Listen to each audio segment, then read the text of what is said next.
এখন আভেরি আর তপশিল ফাউন্ডেশন এমন দুটো সংস্থা যার বয়সটা কিন্তু খুব বেশি নয়। আভেরি মাত্র 1 বছর 7 মাস তার বয়স, আর তপন সিংহ ফাউন্ডেশনের বয়স জাস্ট 1 বছর হলো। এর মধ্যে এর কতগুলো এমন প্রজেক্ট নিয়েছে বা এমন কতগুলো কাজ করে দেখিয়েছে যা হয়তো অনেকে সেটা একটা দৃষ্টান্ত স্থাপন করেছে।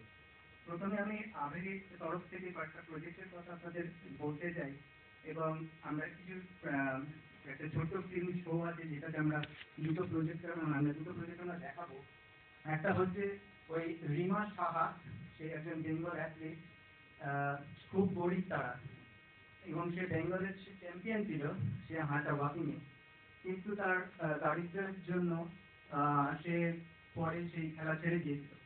তা আভেরির তরফ থেকে, আভেরি কলকাতা থেকে, এবং অ্যাকচুয়ালি তখনও হায়দ্রাবাদ ছিল, কিন্তু তখনও দিল্লি বা অন্যান্য সংস্থা তখন গড়ে ওঠেনি।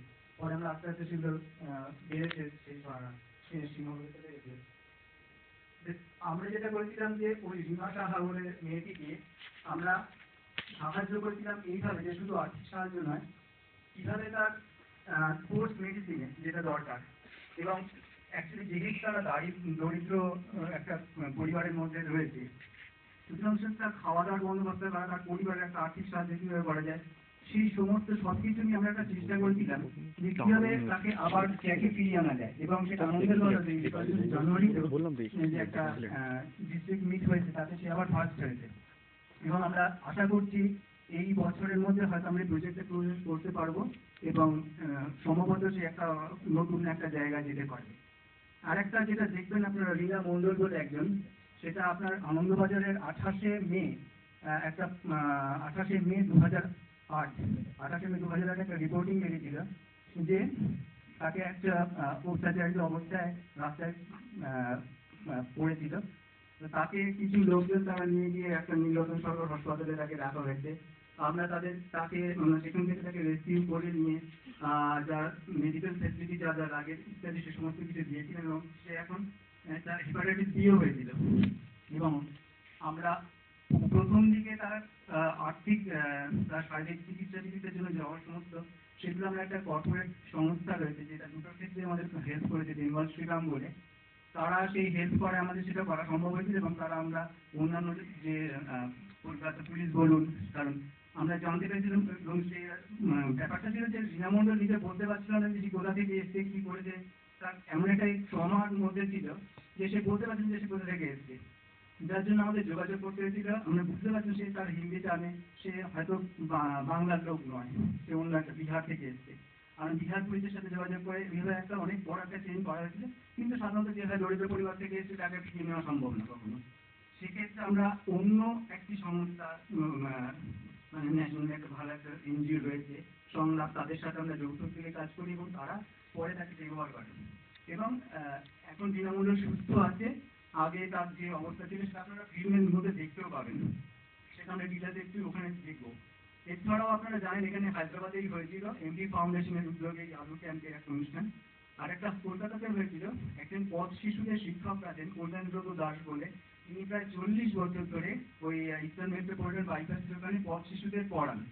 আমরা চেষ্টা করেছিলাম তার স্কুলটাকে যে স্কুলের কিছু সাহায্য করার জন্য, এবং সরস্বতী পুজোর দিন একটা অনুষ্ঠান হয়েছিল ওখানে, সেটা আমরা স্পন্সর করেছিলাম একজন শিল্পী বন্ধু ছিলেন দীপঙ্কর চক্রবর্তী, তার স্মরণে বসে এত প্রতিযোগিতা। সামাজিক দিক ছাড়া আমাদের দেশে বিভিন্ন সোশিয়াল কালচারাল অর্গানাইজেশন আমরা চেয়েছি সাংস্কৃতিক ক্ষেত্রেও এমন কিছু দৃষ্টান্ত স্থাপন করতে যেটা হয়তো একটু অন্যদের থেকে একটু আলাদা করবে। একটা তো রাতুল অলরেডি বলেও গেল এজ প্যাকেজের ব্যাপারে, আফেয়ার ফর গার্লস এডুকেশন, সেটার উদ্দেশ্যে আমরা নতুন দিল্লিতে একটা অনুষ্ঠান করেছিলাম, যার মূল উদ্দেশ্য ছিল প্রমোশন অফ ইয়ং ট্যালেন্ট। সেখানে আমরা একটা গ্রুপকে আমাদের সুযোগ করে দিয়েছিলাম তারা তাদের প্রতিভাটা দেখানো। আর আমরা একজন দেখব কৃষ্ণজিৎ সেনগুপ্ত বলে একজন শিল্পী, ছবি আঁকা, বহরমপুর একজন শিল্পী, সে অসাধারণ ছবি আঁকে, এবং সে কিছুটা কলকাতাতে একটু নামও করেছে। সে তার ছবি যাতে লোকে দেখতে পারে সেটার একটা সুযোগ করে দিয়েছি। রিসেন্টলি আমরা সেপ্টেম্বরে একটা অনুষ্ঠান করলাম বিখ্যাত মঞ্চশিল্পী খালেদ চৌধুরীর উপর। খালেদ চৌধুরী তো প্রায় 50-60 বছর ধরে বিখ্যাত একজন মঞ্চশিল্পী, আপনারা জানেন সবাই। বহুরূপী রক্তকর দিয়ে উনি মঞ্চ তৈরি করেছিলেন, এবং প্রায় 100 খানেকের বেশি প্রায় মঞ্চ তৈরি করেছেন। সম্প্রতি 2008-এর সঙ্গীত নাটক একাডেমি ফেলোশিপ অ্যাওয়ার্ডও পেয়েছি। তার প্রায় 90 বছর বয়স, 15 জুন এই ডিসেম্বরে 90 বছর হবে। এবং যেটা অনেকেই জানে সেটা হচ্ছে প্রায় 15,000 বইয়ের প্রচ্ছদ এবং অলঙ্করণ করেছি। আমরা হয়তো তা দেখেওছি, কিন্তু আমরা জানি না তার প্রচ্ছদ শিল্পী হিসেবে খালেদ চৌধুরীর নাম। আমরা প্রথম একটা কলকাতা এক্সিবিশন করলাম, সেটা হচ্ছে খালেদ চৌধুরীর বই এবং প্রচ্ছদের উপর। এবং সেটা সত্যি বলতে কি ওখানকার কলকাতার মিডিয়াতে ভীষণভাবে সাড়া পড়েছিল। এবং আমাদের সৌভাগ্য 4 দিনের মধ্যে 4 দিন অনুষ্ঠান ছিল, কোথাও হচ্ছে গগনেন্দ্রদের অনুষ্ঠানের পাশে। 4 দিনের মধ্যে 3 দিন খালেদ চৌধুরী 90 বছর বয়সে, তার ডায়ালিসিস চলছে, তিনি 4 দিন বলতে 3 দিনই এসেছিলেন। এটা আমাদের মনে হয় একটা বড় অ্যাচিভমেন্ট। আমরা একটু এই ফিল্মটা দেখে নেব। আর তার সাথে আমি ফাউন্ডেশন কি এবং কেন। তখন সিনহা ফাউন্ডেশন বললাম 1 বছর 7 মাস, এটা হচ্ছে আভিদি। তখন সিনহা ফাউন্ডেশন শুরু হয়েছিল 2রা অক্টোবর 2008 তপন সিংহ 84তম জন্মদিনে নিউ আলিপুর ওনার বাড়িতে। ওনার হাতেই আমরা একটা ব্রোশিওর উদ্বোধন করে তপন সিনহা ফাউন্ডেশন শুরু হয়। আমাদের মূল উদ্দেশ্য যেটা ছিল সেটা হচ্ছে তার ছবিগুলো সংরক্ষণ করা। আমরা জানি তার যতগুলো ছবি আছে এবং ভীষণ জনপ্রিয় ছবি, তার মধ্যে বেশিরভাগ ছবি কোনো প্রিন্ট নেই। আমরা চেষ্টা করেছি সেই ছবিগুলোর প্রিন্ট হয়তো সেই প্রিন্ট মিডিয়ায় নয়, হয়তো তার ডিজিটাল প্রিন্ট আমরা সংরক্ষণ করা। এবং তার সাথে আপনারা জানেন যখন ছবির প্রচার পুস্তিকা হিসেবে তৈরি হয়েছে, ফিল্ম বুকলেট বা সিনেমা হলে ঢোকার সময় দেখেন ফটোগ্রাফস রয়েছে সেই সিনেমার, লবি কার্ডস বলে, সেই লবি কার্ডসগুলো সেইগুলোকে আমরা কোনো জায়গা থেকে, পুরোনো কোনো জায়গা থেকে বা স্টিল ফটোগ্রাফি যেগুলো ছবি তৈরির সময় তৈরি নেওয়া হয়েছিল, কিন্তু সেগুলো হয়তো খুব অযত্নে পড়ে আছে, সেই সমস্ত জায়গা থেকে সংগ্রহ করা। এবং আমরা বিভিন্ন জায়গা থেকে এমন অনেক ডকুমেন্টস পেয়েছি যে ডকুমেন্টস মানে এখনকার লোকে দেখলে চমকে যেতে পারে। সেই সমস্ত জিনিসগুলো সংগ্রহ করা, তার সাথে তপন সিংহ তার সাথে যেগুলো করা সেটা হচ্ছে most of this paper work, documents, printed articles, manuscripts, এইগুলোকে ডিজিটালি সংরক্ষণ করা। আর film related stuff, film poster, booklet, lobby card এগুলো রাখা। আর ওনার সম্বন্ধে যে জায়গায় যে সমস্ত রিভিউ বেরিয়েছিল সেগুলো ইন্ডিয়া অ্যাব্রডে, সেগুলো আমরা সংরক্ষণ করার চেষ্টা করছি।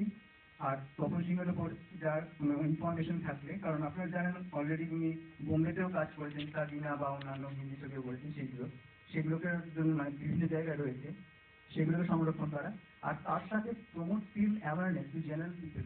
আমরা যে ফিল্ম অ্যাওয়ারনেস, আমরা হয়তো শুধুমাত্র তপন সিংহ নিজেই যেটা বলতেন যে তোমরা শুধু একজন লোককে নিয়ে কাজ করো না, যদি ফিল্ম মিডিয়া, আমরা এখানে জানি সত্যজিৎ রায়, ঋত্বিক ঘটক, মৃণাল, তিনজন নমস্কার পরিচালক বলে বাংলা, কিন্তু আমরা বোধহয় তোমরা শুধু তিনজনকে নিয়ে যদি আমরা করি তাহলে আমরা অসম্পূর্ণ বাংলা চলচ্চিত্রের ইতিহাস দেখতে পাবো। আমাদের আরো দেখা উচিত যে অন্যান্য পরিচালকরা কত ভালো কাজ করেছেন। সে জায়গায় আমরা হয়তো দেখি সপ্তপদী আমরা এনজয় করি, 7টা আমরা এনজয় করি, সেখানে আমরা অজয় করার মতো আমি পরিচালকই পাচ্ছি, কিন্তু আমরা হয়তো জানি না যে অজয় করার মধ্যে পরিচালককে তাকে একবার দেখানো উচিত তার ছবি।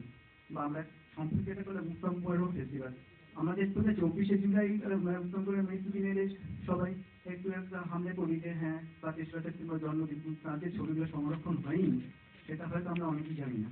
আর বহু ছবি এখনো অ্যাভেলেবেল নয় এবং কখনো আমরা 35 মিনিটের বড় পর্দায় দেখতেও পাবো না। আমরা চেষ্টা করছি সেগুলো করতে। এবং সম্প্রতি যেটা রাতুলদাও বললো যে নন্দনে আমরা যে অনুষ্ঠানটা করেছিলাম তাতে আমরা একটা মানে অসাধারণ জিনিস করেছিলাম, সেটা অনেকেই দেখেনি। সেটা হচ্ছে যখন এই উত্তম করে প্রায় সমস্ত ছবি যে বুকলেট তার কভার ওখানে রাখা ছিল, এবং সেখানে দেখতে পেয়েছেন আমরা পেয়েছি কিছু অ্যাক্সিডেন্টে চাইছি যেটা লোকজনকে করার জন্য, সেটা হচ্ছে কিছু ফিল্ম রিলেটেড ফটোগ্রাফ সেগুলো দর্শকরা যাতে দেখতে পান। আমাদের কাছে একটা আর্টিস্ট সামনে আপনি দেখতে পাবেন, সেটা আমাদের কলকাতা ফিল্ম ফেস্টিভ্যালের সামনে বেরোবেও, সেটা হচ্ছে উত্তম কুমার একটা রেয়ার ফটোগ্রাফ। সেটা আপনারা যদি চৌরঙ্গি ছবিটা দেখে থাকেন তো এই কথাটি মনে রেখো যে এই গানটি শুরু একটু আগে দেখা গেছে যে এই উনি যখন শুটিং এর অবসরে বসেছিলেন তার ছবিটা এখানে আছে। তো সেটা এমনি অ্যাভেলেবেল ওখানে, আপনারা যদি চান কিনতে পারেন। তাছাড়া আবেরি বুকলেটও ওখানে আছে, আবেরি সম্বন্ধে যারা মেম্বার তারা কিছু লেখাপড় যেখানে রয়েছে সেগুলো আপনারা ওখানে কিনতে পারেন। আর আবেরি সম্বন্ধে কিছু জানতে চান আপনারা ডিটেলস জানতে পারবেন www.aberi.org থেকে। মোটামুটি এটাই। আর আপনারা একটু এই ফিল্মকে একটু ছোট্ট 10-15 মিনিট 10-15 মিনিটে ওটা দেখিনি, তারপর আমরা এখনকার মূল আকর্ষণ হারমোনিয়াম ছবিটা দেখবো। ধন্যবাদ।